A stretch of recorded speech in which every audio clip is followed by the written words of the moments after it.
Hello, everybody. Thank you very much for being here. This is our third episode of Meet Our Faculty for the Sci Whisper. In this case, is for the version of Spring 2025. Today, we have our guest, that is Dr. Lopez. Thank you very much, Dr. Lopez, for accepting our invitation. Thank you very much for the consideration. It's my pleasure.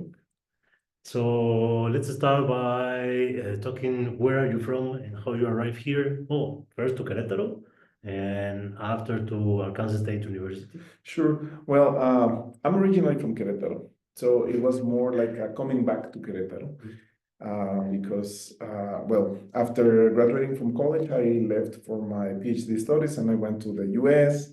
And then I spent there like some years, and then I went for postdoc to Spain, and so it was more like a coming back to Querétaro.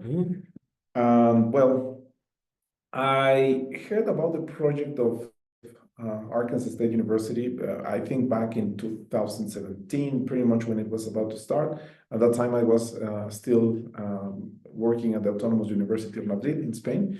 But then in 2020 that I came back to Querétaro, well, basically I was looking for academic opportunities within Mexico, not necessarily in Querétaro, although being from Querétaro, it offers like some comfort to stay here.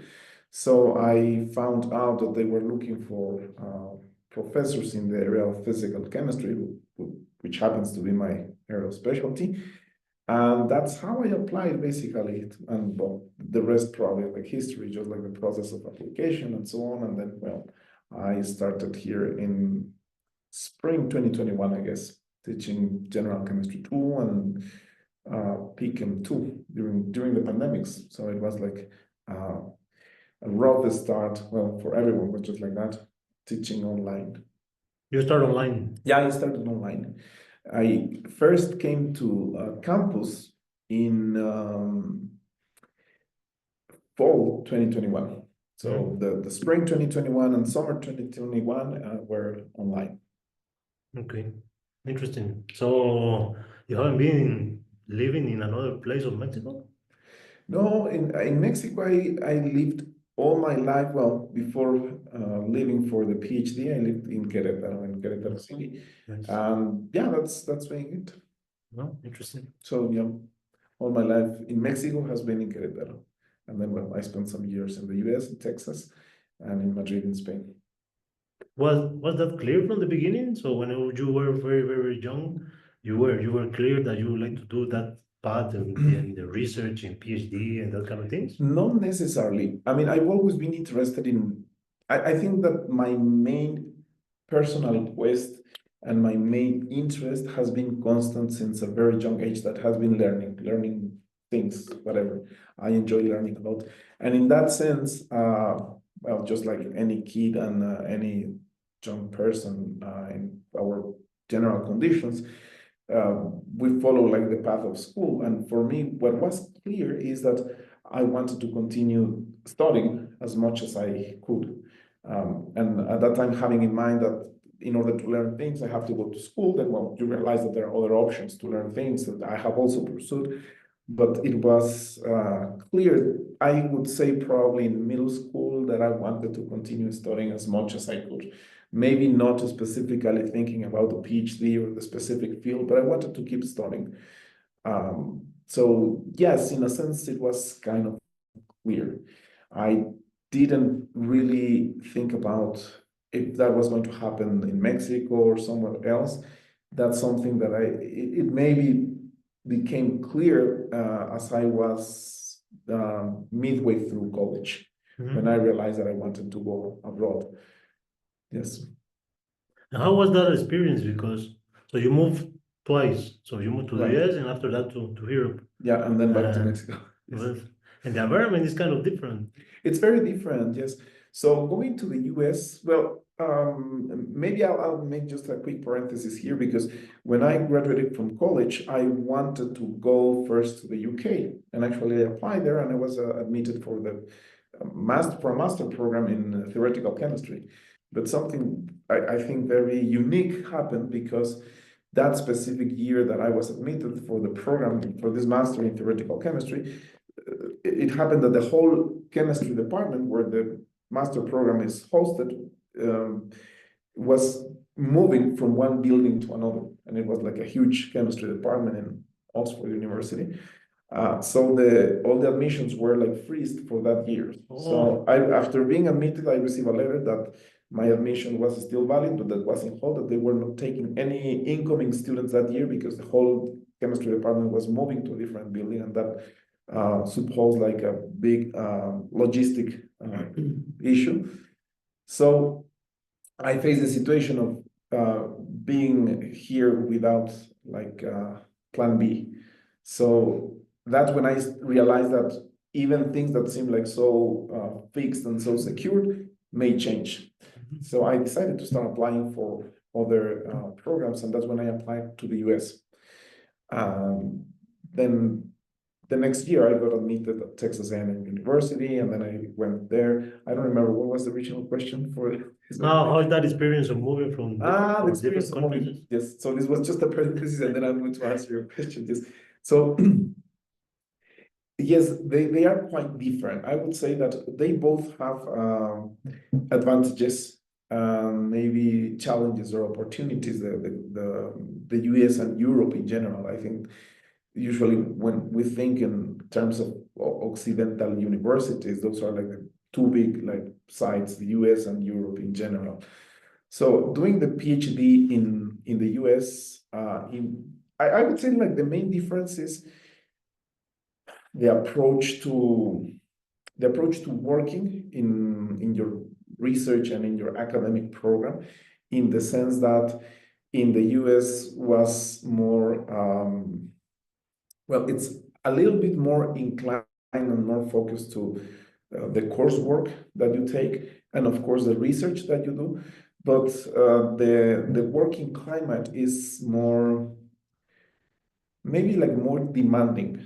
I won't say that it's more efficient at the end, or that people there is more productive, but it's more demanding in the number of hours that you are required or that are accepted as normal or natural for you to work as a PhD student than in Europe. I think in Europe they value more the free time of people, also the time that you have available to pursue other interests, or the free time during the day, taking like these little breaks and things like that. At the end, I think that pays in terms of efficiency and productivity, because you are able to take like some time off and relax a little bit, and then you can come back and work better. But I mean, both approaches are have proved to be successful in their own means. And then, well, I moved to Europe. Also, like the standards of life are like different, and I think the things that are considered to be relevant in your lifestyle, in your daily life, are different in both places. In the US, well, I was living in Texas and College Station, where Texas A&M University is. And you are able to pay with the stipend, with the scholarship that you receive from the university, to pay for an apartment that is usually like a two-bedroom apartment, and you can afford that to live. And it's actually a place where you spend a lot of time at your apartment. This may seem obvious, but then you go to Europe, and the living expenses compared to the wages you perceive it's more expensive. So maybe you can afford living in a way smaller place. Also, the sizing of the apartments tend to be like way smaller, but you realize that you spend more time outside, because there are probably, in that sense, at least comparing the small city where I was living in the US to Madrid, which is a capital city, it offers way more things to do outside. So you have like a more vibrant cultural life there. So I think you get one things for others. So it's like different living styles, different approaches to the whole academic environment too. But at the end, in their own right, both have been successful styles. Nice. But it was very nice to have like both experiences, the European experience and the US experience. Interesting. And coming back to Mexico, for sure, again, is a big change. And sometimes we need to, okay, I would like these elements now, and these others and have something like a linear combination of Right. the elements. Right. Yes, coming back to Mexico, I think that the big challenge when you come back, if it wasn't in your original plans, or even if it was in your original plans, is that when you go outside to study, um, everything is like there's like so much expectation about things that you don't know what to expect. You don't know what is going to happen. You don't know how it is going to be if it's the first time that you're moving out.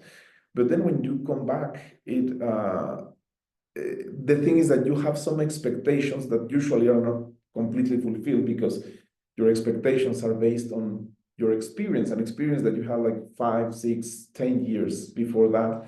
And of course, life changes and the situation changes and people change and the context changes. So in that sense, for some people, sometimes maybe a little bit more challenging the coming back than rather than the moving out, I would say.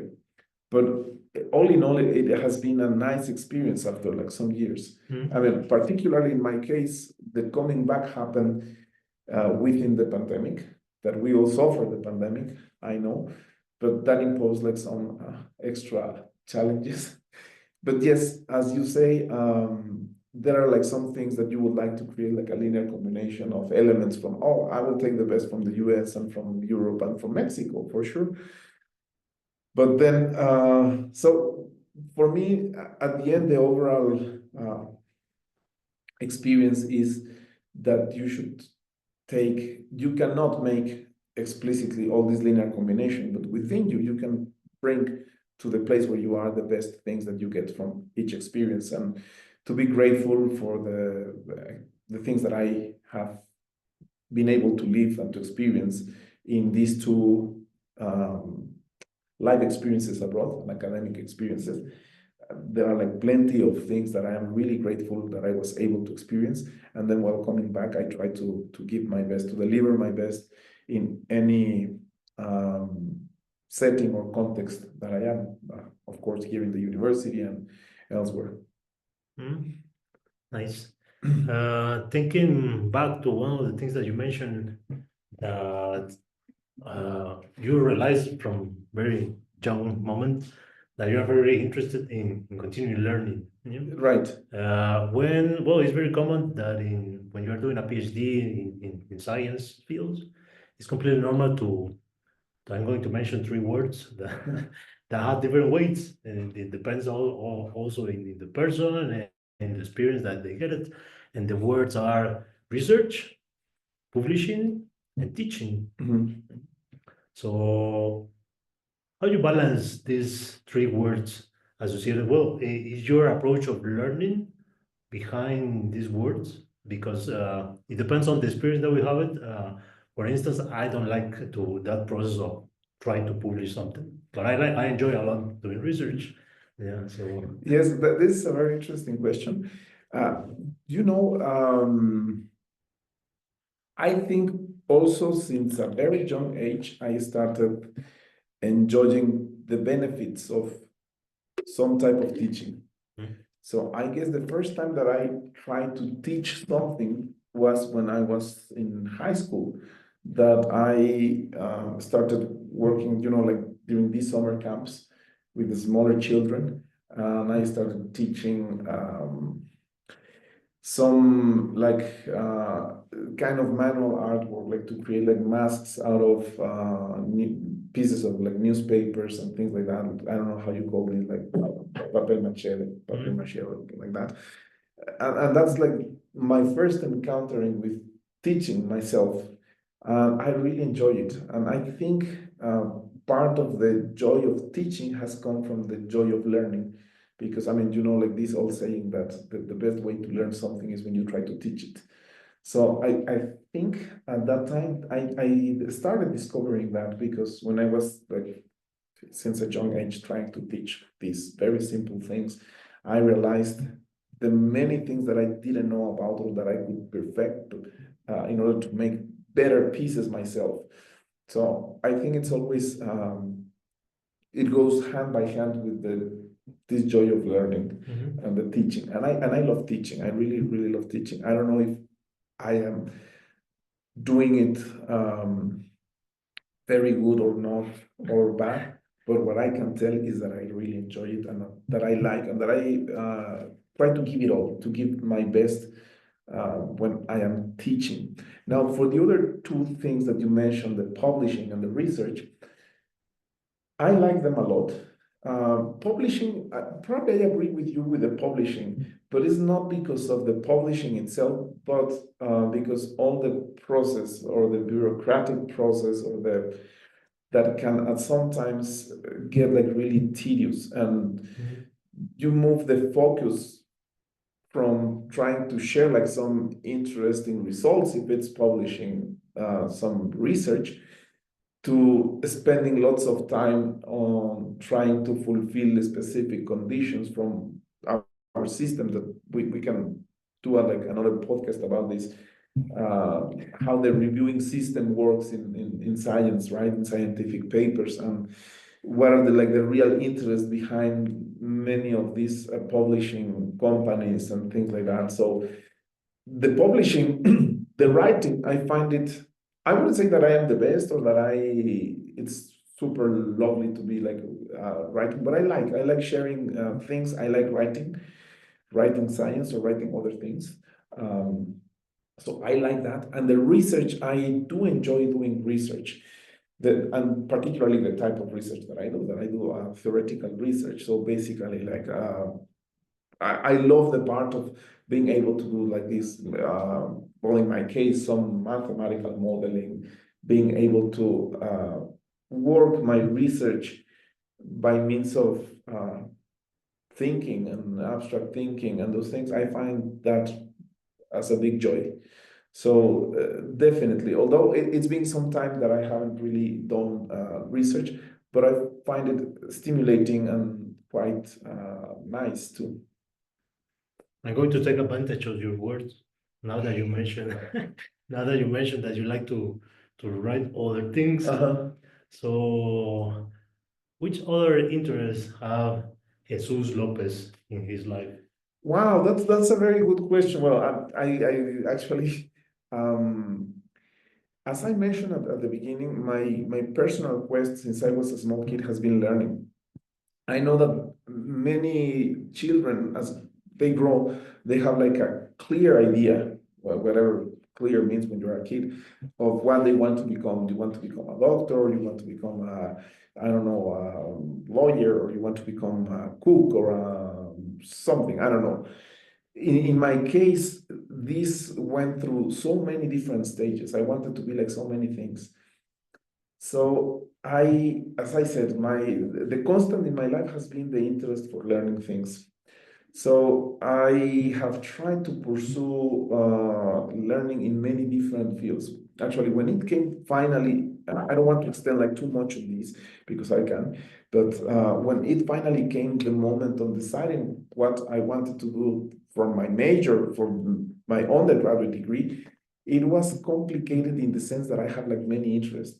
Actually, when I was in high school, I remember once I took the decision that I would go through to chemistry, in my case, that was the moment when I decided that in high school, my priority should be all the subjects that have nothing to do with chemistry.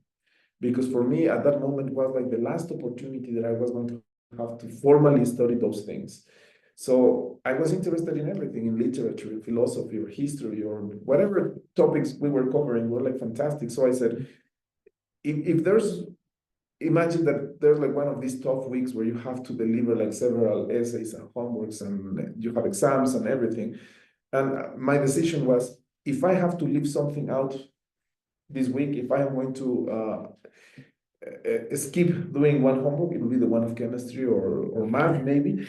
But because I knew at that moment exactly that that was what I wanted to pursue professionally and that I was going to spend several years in the future doing it, and I have to take full advantage of the rest of the subjects. And actually, some of my professors came and they thought that, oh, you would be a great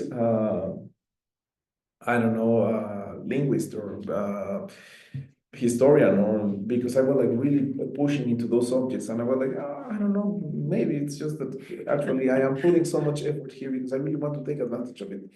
But not only academic things, I also have many other interests. I love music.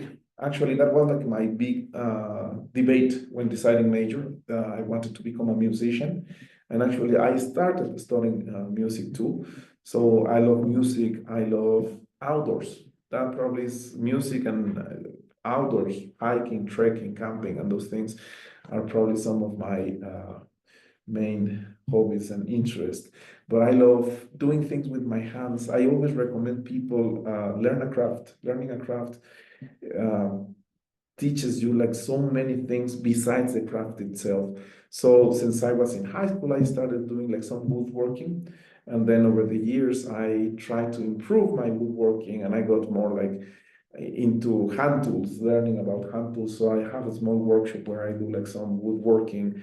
Well, bringing together my interest in music and my interest in woodworking, I built a harpsichord. While I was doing my PhD, in parallel, I was like researching about harpsichord building. And so I spent like 3 years doing like some research and visiting like collections and libraries and museums and sending emails to people that were in the world of building harpsichords. And then I finally decided to start like building my own harpsichord, and that was an amazing decision because it really provided like um, some kind of support that maybe it's not something that one would imagine right away, but while doing the PhD, having like this other activity proved to be really a great way of um, I don't want to use the word, but escaping a little bit from the work from my PhD that I liked and I enjoyed, but doing something different. Like a coping. Exactly. It helped like coping with all the work and the demand, the loads of work from my PhD. Well, I don't do it very well, but I like singing also. So during my PhD, I also auditioned for the Brazos Valley Chorale uh, in College Station, and it was a fantastic experience because you meet people from all different backgrounds. They are not like professional musicians, although it's an audition chorale, but they have like all kinds of backgrounds. People that work in offices, that work in a farm, that are musicians, some of them, professors, all kinds of backgrounds. So that was great. The experience was amazing because we have like 4 concerts during the year, and we have a collaboration with a local orchestra, and then we sing a pops concert, and we sing other things. I'm not very good, but I like dancing, I like swimming, I like um, leather work. So together with the woodworking, I learned like some leather work.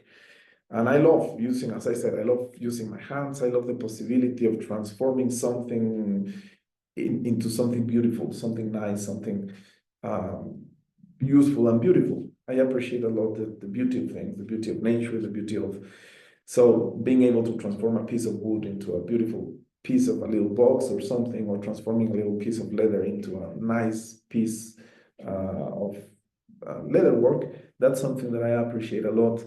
I like reading, I like brewing, which about that I started also a little business with my brother. We have a little craft brewery, so I love brewing, I love cooking, I love desserts, so cooking desserts. I don't know, I just like learning things. Some languages I like for curiosity, so I studied Russian sometimes. That was amazing. I just like every year I try to get to learn something new about something. So every year I try to attend like workshops in woodworking so that I can improve a little bit of that. Yeah, but that's besides, of course, of my picking interest. That I love picking. It's just it's great to enjoy the world from many different perspectives. So I guess that's the why of pursuing like different interests. that it's a way of appreciating the world, that it's amazing and live from many different points of view, different perspectives. So I guess that's pretty much why. For sure, this big amount of activities or extracurricular activities requires something like to enjoy. Otherwise, this a lot of amount of activities can be very stressful. But Right. now people, no, I need to do this and this and this. So at some point, if you lost the part of enjoying and learning, and that's something addressing the curiosity, Right. may become very stressful. Right. And yeah, yeah. So we will need some tips from you how to continue enjoying it. But for sure, that may take another episode. Sure. And I think the last question I'm going to do also requires another episode, but I will do it anyway. So you already mentioned about that. So we understand that you have a business entrepreneur. Uh-huh. And yeah, we would like to hear a little a little about that aspect of your life, and particular if you think is a good idea or it's something already that you are doing to try to introduce students in that direction. And it's okay, no, be open to this different world because it's very different from the academic and the scientific. Right.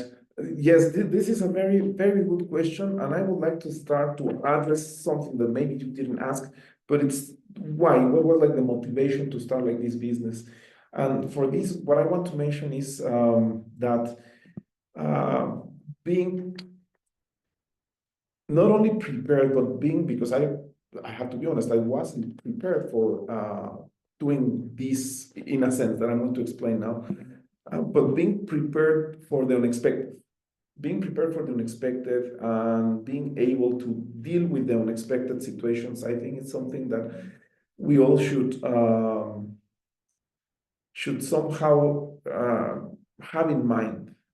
Of course, if it's unexpected, then why would you prepare for something unexpected? But I'll try to be more specific on this. So this project is one of those projects from the pandemics. It originated from the pandemic because,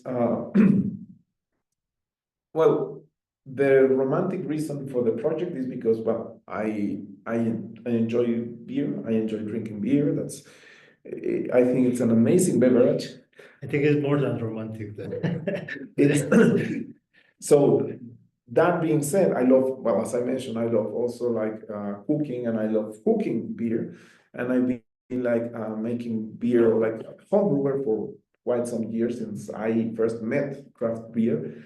That's when I got like really interested into the world of beer. When I knew that there was something else about, rather than commercial beer, that there was like craft beer and the many different possibilities of it, and the flavors and the notes and the aromas and all of these things, and all of them arising from only the four basic ingredients. Well, there are like some adjuncts, but from these four basic ingredients that really caught my attention, and that's when I started like homebrewing. But then at some point during the pandemics, I was stranded here in Mexico. I mentioned that that's when I came back to Mexico, and somehow it was like coincidental that there was a pandemic and that I had to stay in Mexico. It wasn't really like my plan at that moment.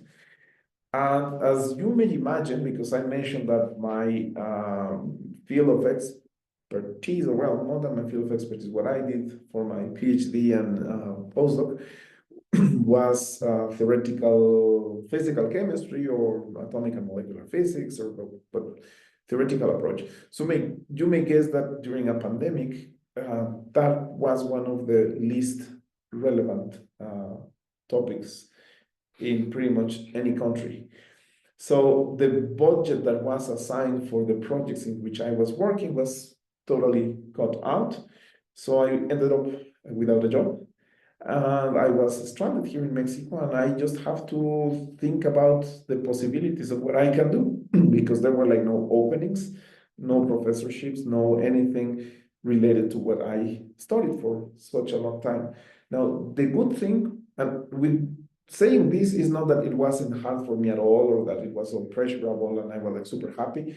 to have to change completely like direction, at least in this professional aspect of my life. I'm not saying that, but since I have always enjoyed like different aspects, at least from that point of view, it wasn't like that hard. It was hard at that moment, living at least momentarily, and who knew at that moment if it was going to be like permanent, but living what by that time had been my professional life, my academic life.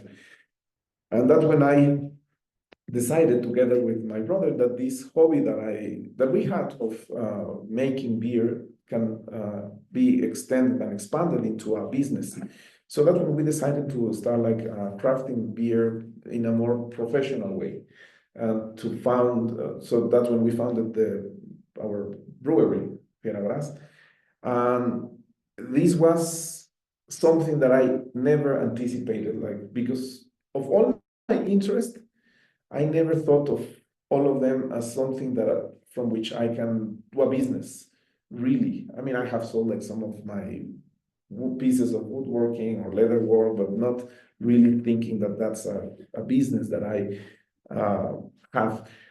It's more a hobby, and then a consequence of doing things is that, oh, someone is interested in me to make a little wooden box for a little desk or a little something, and oh, yeah, sure, I can do it, but not in having like this entrepreneurial thought for these activities.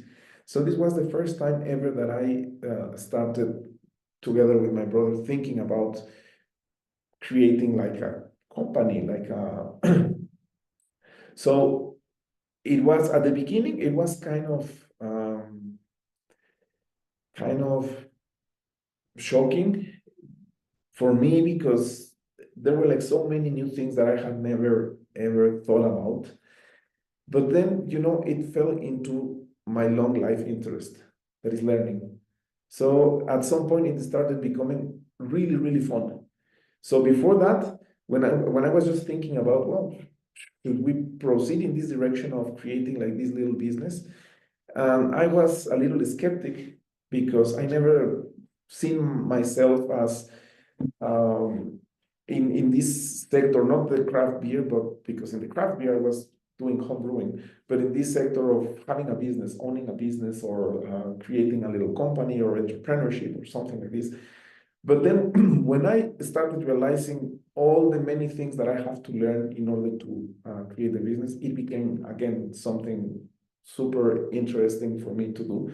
And in that sense, it has been quite a big lesson. I'm not saying that I mean, I'm really far away from being expert on this. We are still in the face of having like many struggles and trying to overcome them and growing and trying to create a stable business and a profitable business, of course. And at the same time, trying to create a nice, good, high quality product and to deliver this beer, this craft beer, and trying to do the best out of it. So it has been quite an interesting experience, and I don't remember exactly the question was. If you think that here some students Yes, maybe also try to develop definitely, that aspect. definitely. I probably this has changed from my personal experience, but I would definitely encourage if someone has at least some interest in entrepreneurship, go for it. It's and I think actually that college time is a very good time because you are very young, you have a lot of energy. Uh, so that is something that I guess it's really valuable. You're young, you have a lot of energy. At least in looking at me when I was in college, I had nothing to lose at that time in terms of economy, in terms of money, because I didn't have money. So you don't have anything to lose. Maybe that's going to impose for sure like some other types of opportunities, not necessarily constraints, but some opportunities in order to start a business and start growing it. But you have time. you have energy, you have so many advantages. So if that is something that you feel like exploring, go for it. And just as anything that is worth it, it's going to take like some time, some sacrifices. It's not going to work at the first time. You will have to face challenges for sure. But it's really worth it. It's really, really worth it, I would say. I won't say that this is just for everyone. I mean, you need to have like some interest and some driving force, just like for any other activity that you decide to pursue. But it's really something that can be really rewarding, far beyond the economic part, which it's also relevant.